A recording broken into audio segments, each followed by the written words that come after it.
जय Hind cadets. Phrasal verb की series को आगे बढ़ाते हुए आज हम लोग करेंगे कुछ ऐसे फ्रेजल वर्ब्स जिसका रिलेशन है फियर एंड अनसर्टेनिटी से। फियर यानी कि डर, अनसर्टेनिटी यानी कि अनिश्चितता। ठीक है, जिसमें पहला फ्रेजल वर्ब है हमारे पास chicken out. Chicken out, chicken का मतलब मुर्गी होता है और आउट का मतलब बाहर, यानी कि मुर्गी बाहर नहीं। चिकन आउट का मतलब होता है कि जब हम किसी भी चीज से डर करके घबराते हैं और घबरा करके जब हम पीछे आते हैं तो उसको हम कहते हैं चिकन आउट। आपने देखा होगा जैसे मुर्गियों को, जैसे अगर आप कभी मुर्गी फार्म में जाएंगे तो वहां पे आपको देखने को मिलेगा कि जब आप किसी भी मुर्गी को पकड़ने जाते हैं तो वो मुर्गी अपने आप को बचाने की कोशिश करती है और वो वहां से भाग जाती है, भागती है ना। तो जब मुर्गी भागती है उसी चीज के लिए हम लोग कहते हैं चिकन आउट, यानी कि डर करके, भय से भागना, पीछे भागना। इसके लिए एक और फ्रेजल वर्ब है हमारे पास जिसको हम लोग कहते हैं बैक ऑफ। बैक ऑफ में क्या होता है, वहां पर भी हम पीछे हटते हैं किसी भी सिनेरियो से, किसी भी चीज से डर करके। ठीक है, नेक्स्ट हमारे पास है फ्रीक आउट।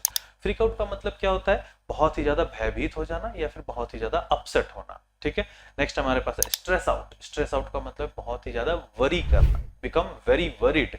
देन हमारे पास है ब्रेक डाउन। ब्रेक डाउन का मतलब क्या होता है, इमोशनली जब हम कोलैप्स कर जाते हैं, मतलब जैसे कुछ मिसहैपनिंग हो गई और हम अपने इमोशंस को बहुत ज्यादा बचा करके, दबा करके रखते हैं और फिर उसको हम बहुत ज्यादा देर तक दबा करके नहीं रख पाते हैं और हम अचानक से रोने लग पड़ते हैं।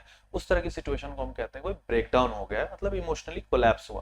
फिर हमारे पास है रन अवे। रन अवे का मतलब आपको पता ही है, एस्केप करना, भाग जाना। देन हमारे पास है हैंग बैक। बैक का मतलब क्या होता है, पीछे ही रह जाना, स्टे बिहाइंड। मतलब पीछे ही रह जाने का क्या मतलब हुआ कि पार्टिसिपेट ना करना। देन हमारे पास है होल्ड बैक। होल्ड बैक का मतलब है भाई अपने इमोशंस को कंट्रोल करके रखना, इमोशंस को दबा करके रखना। देन हमारे पास है क्लैम अप। एक वर्ड है क्लैमरस। क्लैमरस का मतलब क्या होता है, कोलाहल वाला, शोरगुल वाला। ठीक है, तो जब हम कहते हैं क्लैम अप, तो क्लैम अप का मतलब होता है अचानक से बात करना, रोक देना, to stop talking suddenly. Then हमारे पास है लूज आउट। लूज आउट का मतलब क्या होता है, टू मिस एन अपॉर्चुनिटी। कोई भी अपॉर्चुनिटी और चांस अगर आपके पास है, उसको जब आप मिस कर देते हो तो बोलते हैं लूज आउट। ठीक है, तो ये थे कुछ फ्रेजल वर्ब्स अनसर्टेनिटी और फियर से रिलेटेड। मिलते हैं अगले वीडियो में अगले फ्रेजल वर्ब के साथ। जय हिंद।